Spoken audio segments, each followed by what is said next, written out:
Vamos lá. Deixa aquele like esperto, se inscreva, compartilha, dá essa moral pra gente aí. Você está no canal Tricolor, do canal da família Tricolor. Rapaziada, vamos ver alguma parada aqui. Se o Diniz acredita, porque eu vou duvidar. Concordo com ele que é difícil. Mas um time que tinha 1% de chance de se livrar de um rebaixamento em 2009. Pega um time, libera um monte de jogador cascudo, veterano, e pega a garotada, a molecada de Xerém, sobe e faz a arrancada que fez lá em 2009, se livrando do rebaixamento. Cara, tem como fazer isso lá no fundo da tabela, quando a pressão tá enorme, todo mundo secando, você tendo que vencer desesperadamente para não ser rebaixado, e você consegue com apenas 1% de chance. Pô, imagina você no topo da tabela, empolgado, lá no alto da tabela, empolgado com classificação na semifinal, em quinto lugar no Campeonato Brasileiro, com um time melhor, com jogadores bons, jogadores melhores, um time mais organizado, jogando bom futebol, do que lá em 2009, quando o Fluminense se livrou milagrosamente, também um esforço enorme dos jogadores, né? Colaboraram muito para isso. O Fluminense se livrou de um rebaixamento praticamente sacramentado. Então não duvido de nada que o Fluminense pode fazer. Duvido de nada. Para o Fluminense tudo é possível. Vamos lá. O que o Fernando Diniz falou aí dessa diferença do Fluminense, quinto colocado, para o Botafogo, que está na liderança do Campeonato Brasileiro? São 13 pontos. 13 pontos separam o Fluminense do líder Botafogo. Botafogo que não vem jogando bem, foi eliminado na Copa Sul-Americana, não tem um elenco farto, não tem um elenco com bons reservas a ponto de chegar e manter o nível da equipe, isso ficou bem claro. Diferente do time do Fluminense, eu acho que o Fluminense tem bons jogadores reservas, o Fluminense conseguiu mostrar um bom nível atuando contra o Atlético Paranaense, com o time titular, jogando fora de casa. O Fluminense, do goleiro ao ponto esquerda, com o time todo reserva, jogou um bom futebol, poderia ter vencido o jogo. O Botafogo não, eu acho o Botafogo um time mais certinho, aqueles 11 ali, uma peça ou outra que entra no segundo tempo, tem grande chance de não corresponder ao titular. E o Botafogo está dando amostras de que a coisa vai ficar complicada nesse segundo turno. Principalmente, não é só a luta pelo G4 dos clubes que estão lá no topo, que é Flamengo, que é Grêmio, o próprio Fluminense, que é o Bragantino, o Atlético Paranaense. O problema do Botafogo não é só esses, né? Ficar ali o Palmeiras fungando no seu cangote. É também a rapaziada que está lá embaixo na tabela.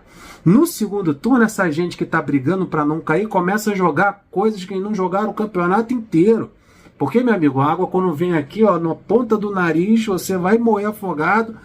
O desespero faz você jogar coisas que você nunca jogou no campeonato inteiro. Aí começa a catar uns 3 pontos ali, 3 pontos lá, jogando fora de casa. Então não é só o pessoal que está no topo, está no G4, G5, G6, é o pessoal que está lá, brigando para não cair, que começa a tirar ponto, 3 pontos de um, 3 pontos do líder, tira o ponto lá do vice-líder, do terceiro colocado. Aí o segundo turno vira um grande bunda lelê, e todo resultado é possível no segundo turno. Então o Botafogo chega no nível que era de se esperar que ele desse uma declinada aí. O Bruno Lage trocou de técnico, né? O treinador do Botafogo que estava indo tão bem acabou indo para o mundo árabe, daí veio um outro treinador, que é o Bruno Lage. Ele chegou mudando a equipe, mudando a forma do time jogar, isso não deu certo. Eliminação na Copa Sul-Americana, no Campeonato Brasileiro não vem jogando bom futebol, perdeu para o maior rival jogando em casa, no Engenhão, coisa que ele não tinha perdido até então. Já dá uma amostra. Não precisou nem o Flamengo jogar um bom futebol para vencer o Botafogo. Então por que não? Por que não acreditar que o Botafogo vá perder mais pontos e dar chance para quem está vindo de trás? Porque quem está vindo de trás, a diferença é pouca. Vamos lá, o Fluminense está em quinto lugar com 38. O Grêmio em terceiro com 39 e o Flamengo em quarto também com 39. Um ponto separa Fluminense de Grêmio e de Flamengo. O vice-líder, que é o Palmeiras, tem 3 pontos a mais do que o Fluminense. Apenas 3 pontos a mais do que o Fluminense. Mas a diferença do Fluminense e do Botafogo é longa, é uma longa estrada. São 13 pontos. Mas mesmo assim, o Fernando Diniz acha que é difícil, mas vamos aguardar para ver o que o destino ou o que Deus separa pra gente. Vamos abrir aspas aqui pro Fernando Diniz, que ele falou dessa distância aí do Fluminense pro Botafogo, se é possível tirar essa pontuação toda. Olha o que ele disse, ele falou isso na coletiva, ele disse que é difícil, mas não impossível. Isso aí, o Fluminense não tem impossível, amigo. Mas é muito difícil, ele falou. O Botafogo tem uma larga vantagem em um time qualificado. O Fluminense tem que se preocupar com o que acontece internamente e com os próprios jogos. Vasco, no dia 16, depois tem o Cruzeiro no Maracanã. Vasco ainda não tem o estádio definido, mas o Cruzeiro será no Maracanã. Então o Fluminense tem que ganhar essas duas partidas para se manter ali no bolo, no G4, quem sabe. Depois tem o Internacional, na Taça Libertadores. É isso aí, duas frentes é só jogo grande aí pro Fluminense no meio do caminho dele. Então o Fluminense tem que focar na sua pontuação, nos seus jogos, buscando sempre a sua vitória. Depois o Botafogo que resolve o problema dele lá. Se o Botafogo começar a perder ponto, o Fluminense vai e se aproveita disso. Então, olha o que ele disse. O Fluminense tem que se preocupar com o que acontece internamente com seus próprios jogos. Não tem que olhar para o Botafogo, concordo. Tem que fazer o melhor possível.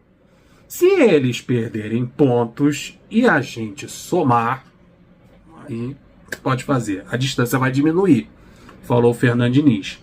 Mas não tem que pensar nisso e fazer cada vez melhor o nosso trabalho. Fecha aspas aí, opinião do Fernando Diniz.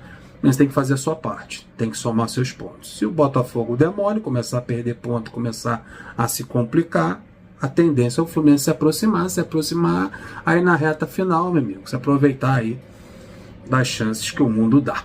É isso aí. O Fluminense que agora vai ter, alguns dizem que vai atrapalhar, outros não. Mas o Fluminense vai ter 12 dias sem jogos devido à data FIFA, a famosa data FIFA. Diniz foi para Belém enfrentar a Bolívia. Levou o André, volante titular.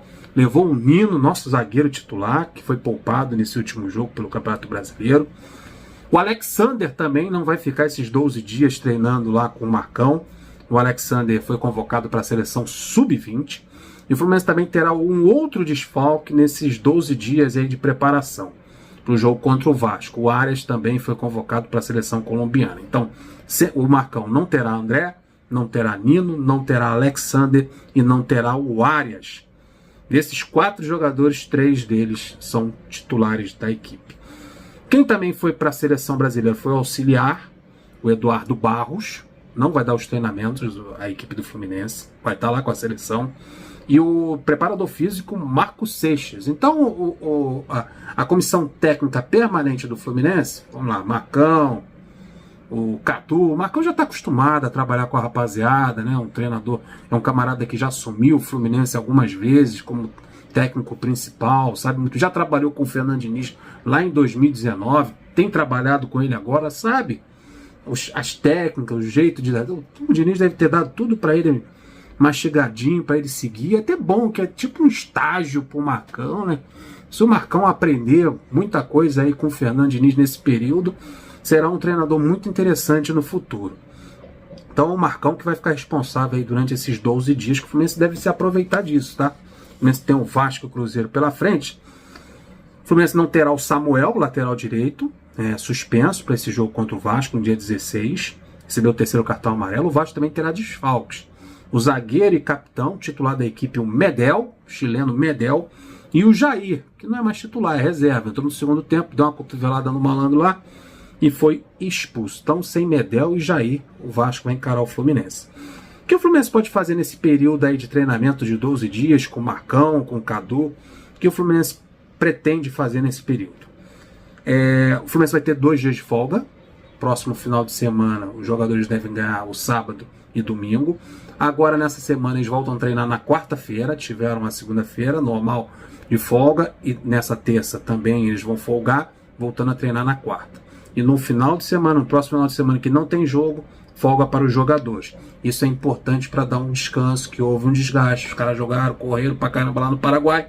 Precisam ter um pouco de descanso para a musculatura também, porque tem jogadores com desgaste físico. E recuperar contundidos, né? O Ganso recebeu uma pancada no joelho, ficou fora do último jogo. E o Marcelo também com distensão muscular, já vem treinando com bola, já vem trabalhando com a criança. Espero também que o Marcelo aproveite esses 12 dias sem jogos para voltar, para reforçar a equipe. E a preparação física, né? Os jogadores que estiverem fora de forma, entrarem em forma nesse período aí. Tá tudo na responsabilidade do espetacular Marcão. Deixa o like, se inscreva no canal, compartilha. Vou ficando por aqui, até o próximo vídeo. Flui!